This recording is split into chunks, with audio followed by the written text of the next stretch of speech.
Good morning, welcome to CATEX TV. My name is Frank Fortunato. Today is Thursday, August 9th, 2012.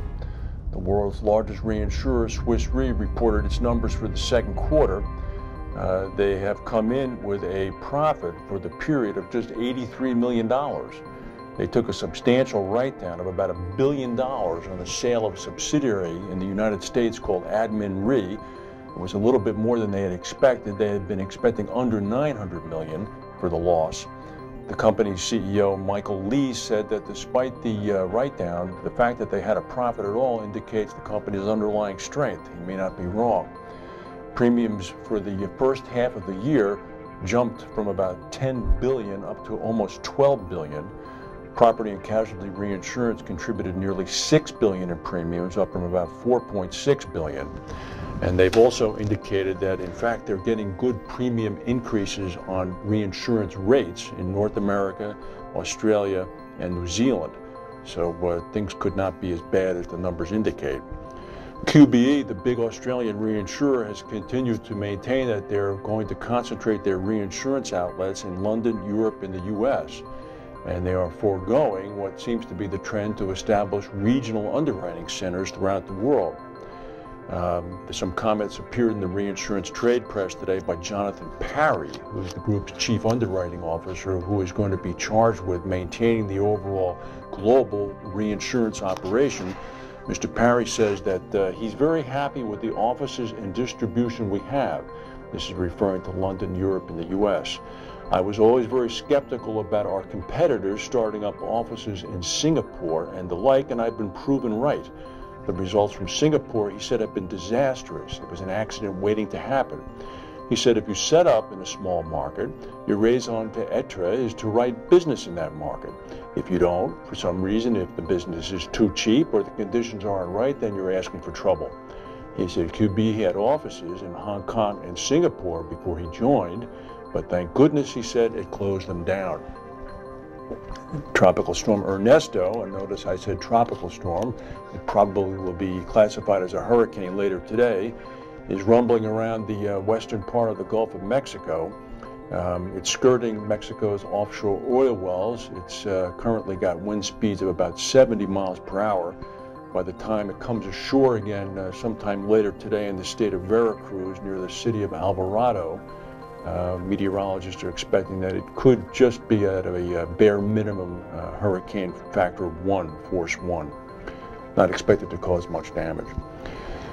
We've been talking about the drought in the United States and the effects of it. One thing perhaps that is obvious, but we often overlook, is that it's causing food prices to jump worldwide.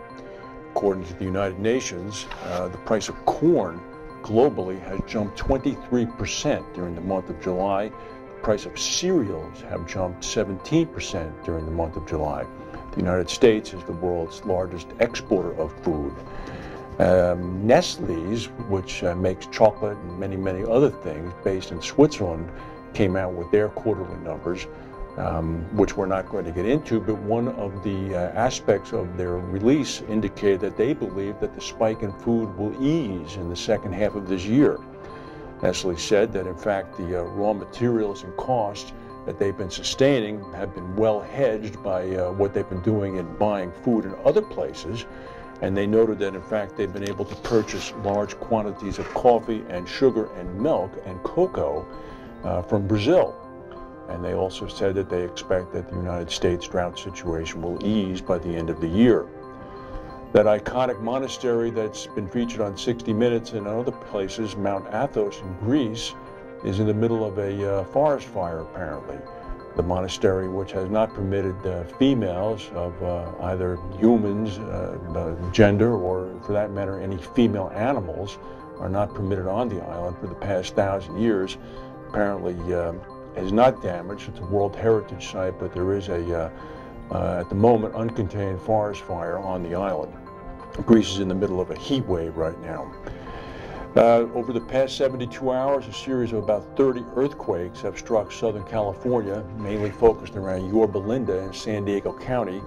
The quakes have been bookended by two 4.5 quakes. They've caused no damage, but they apparently have rattled a lot of nerves. On June 3rd, we reported about a Dana Airlines crash in Lagos, Nigeria. All 153 people on board, including 10 on the ground, were killed.